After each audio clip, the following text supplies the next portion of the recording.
ഓം നമോ നാരായണായ. 9 ശ്ലോകം. കാരുണ്യാത് കാമം അന്യം കാമമന്യം ദദതി ഖലു പരേ സ്വാത്മദാ ത്വം വിശേഷാത് സ്വാത്മദസ്ത്വം വിശേഷാത് ഐശ്വര്യാത് ഈശതേ അന്യേ ഐശ്വര്യാദീശതേന്യേ ജഗതി പരജനെ സ്വാത്മന അപി ഈശ്വരത്വം സ്വാത്മനോപീശ്വരസ്ത്വം ത്വയി ത്വയ്യുച്ഛൈരാരമന്തി പ്രതിപദമധുരേ ചേതനാ സ്ഫീതഭാഗ്യാ ത്വം ച ആത്മാരാമ ഏവ ഇതി അതുലഗുണഗണാധാര ഏവേത്യതുലഗുണഗണാധാര ശൗരേ നമസ്തേ. കാരുണ്യാത് കാമമന്യം ദദതി ഖലു പരേ സ്വാത്മദസ്ത്വം വിശേഷാത് ഐശ്വര്യാദീശതേന്യേ ജഗതി പരജനേ സ്വാത്മനോപീശ്വരസ്ത്വം ത്വയ്യുച്ഛൈരാരമന്തി പ്രതിപദമധുരേ ചേതനാസ്ഫീതഭാഗ്യാ ത്വം ചാത്മാരാമ ഏവേതി അതുലഗുണഗണാധാര ശൗരേ നമസ്തേ. പരേ അന്യന്മാർ അന്യദേവന്മാർ കാരുണ്യാത് ദയഹേതുവായിട്ട് അന്യം കാമം ദദതി ഖലു മറ്റു വല്ല അഭീഷ്ടവും കൊടുക്കുന്നുണ്ടല്ലോ. അങ്ങാകട്ടെ വിശേഷാത് സ്വാത്മതഃ വിശേഷിച്ചും അസാധാരണമായ കാരുണ്യത്താൽ ആത്മാവിനെ തന്നെ ദാനം ചെയ്യുന്നവനാകുന്നു. അതായത് സായുജ്യം നൽകുന്നവനാകുന്നു.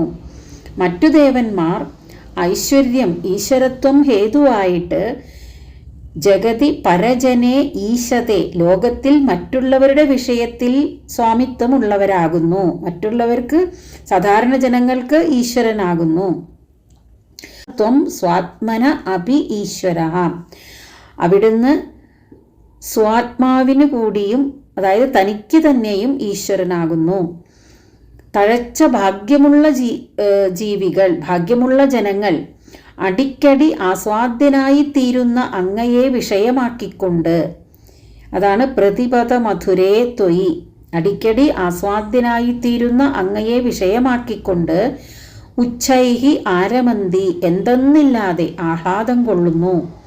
ത്വം ച ആത്മാരാമ അവിടുന്നാകട്ടെ ആത്മാരാമൻ തങ്കിൽ തന്നെ ആഹ്ലാദം കൊള്ളുന്നവൻ ആകുന്നു. ഇതി അതുലഗുണഗണാധാര ശൗരേ തേ നമഃ. ഇപ്രകാരം അനുപമങ്ങളായ അനേകം ഗുണങ്ങൾക്ക് ആസ്പദമായിട്ടുള്ള ശൗരേ അങ്ങേക്ക് നമസ്കാരം.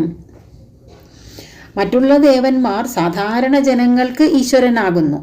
അവർക്കുള്ള ഈശ്വരത്വം പരിമിതമാണ്. അവർ ആരാധകന്മാർക്ക് നിസ്സാരങ്ങളായ അഭീഷ്ടങ്ങളെ മാത്രം നൽകുന്നു. ഭഗവാനാകട്ടെ തൻ്റെ ഭക്തർക്ക് തൻ്റെ ആത്മാവിനെ തന്നെ കൊടുക്കുന്നു. അതായത് തന്നോടു കൂടിയുള്ള ഐക്യമാകുന്ന സായുജ്യമുക്തിയെ നൽകുന്നു.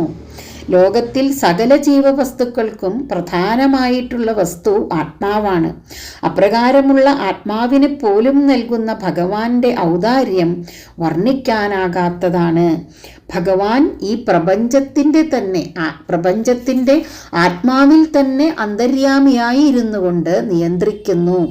അതുകൊണ്ട് ഭഗവാന്റെ ഐശ്വര്യവും അസാധാരണമാകുന്നു. വളരെയേറെ ഭാഗ്യം ചെയ്തിട്ടുള്ള ഭക്തജനങ്ങൾ ഭഗവാന്റെ സ്വരൂപത്തിൽ ആനന്ദത്തോടെ വിഹരിക്കുന്നു. അവിടുന്നാകട്ടെ ആത്മാവിൽ തന്നെ വിഹരിക്കുന്നവനുമാകുന്നു. ഇങ്ങനെ എല്ലാവരേക്കാൾ ഉത്കൃഷ്ടമായും അസാധാരണമായുമുള്ള ഗുണഗണങ്ങൾക്ക് ഇരിപ്പിടമായ ഭഗവാനെ അങ്ങയെ ഞാൻ നമസ്കരിക്കുന്നു. കാരുണ്യാൽ കാമമന്യം ദദതി ഖലു പരേ സ്വാത്മദസ്ത്വം വിശേഷാത് ഐശ്വര്യാദീശതേന്യേ ജഗതി പരജനേ സ്വാത്മനോപീശ്വരസ്ത്വം ത്വയ്യുച്ഛൈരാരമന്തി പ്രതിപദമധുരേ ചേതനാസ്ഫീതഭാഗ്യാ ത്വം ചാത്മാരാമയേവേതി അതുലഗുണഗണാധാര ശൗരേ നമസ്തേ. 10 ശ്ലോകം. ഐശ്വര്യം ശങ്കരാദീശ്വര വിനിയമനം വിശ്വതേജോഹരാണാം തേജസ്സംഹാരി വീര്യം വിമലം അപി യശോ നിസ്പൃഹൈശ്ചോപഗീതം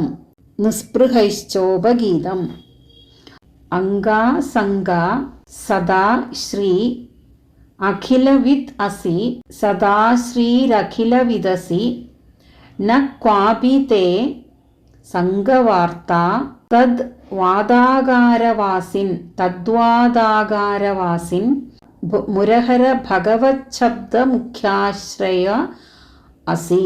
ഐശ്വര്യം ശങ്കരാദീശ്വര വിനിയമനം വിശ്വതേജോഹരാണാം തേജസ്സംഹാരി വീര്യം വിമലമപി യശോ നിസ്പൃഹൈശ്ചോപഗീതം അംഗാസംഗാ സദാ ശ്രീരഖിലവിദസി ന ക്വാപി തേ സംഗവാർത്താ തദ്വാകാരവാസിൻ മുരഹര ഭഗവച്ഛബ്ദ മുഖ്യാശ്രയോസി. ഐശ്വര്യം അവിടുത്തെ ഈശ്വരത്വം ശ്രീ പരമേശ്വരൻ മുതലായ ഈശ്വരന്മാരെ കൂടി, അതാണ് ശങ്കരാദീശ്വര വിനിയമനം, ശ്രീ പരമേശ്വരൻ മുതലായ ഈശ്വരന്മാരെ കൂടി വിശേഷിച്ചും നിയന്ത്രിക്കുന്നതാകുന്നു.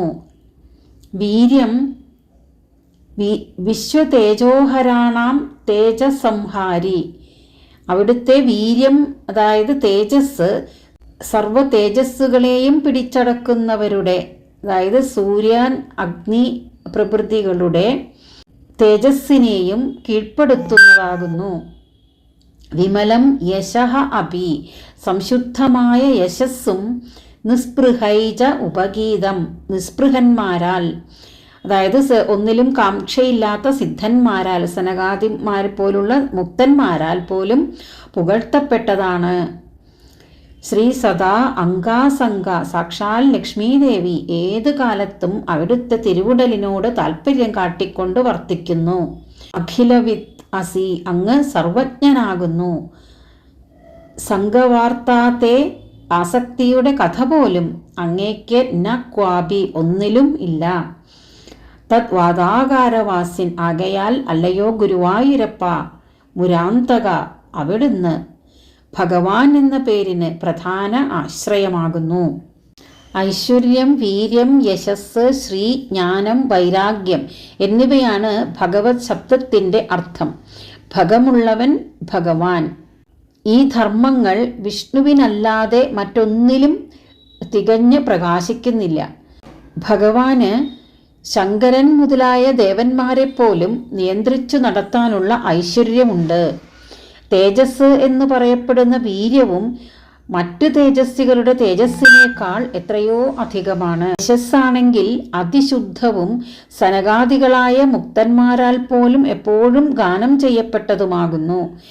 ശ്രീയുടെ നിവാസസ്ഥാനം തന്നെ ഭഗവാന്റെ മാറിടമാണ്. എല്ലാ വിഷയങ്ങളിലും ജ്ഞാനവും ഭഗവാനുണ്ട്. ഒന്നിലും ആസക്തിയില്ലാത്തതിനാൽ വൈരാഗ്യവും അസാധാരണം തന്നെ.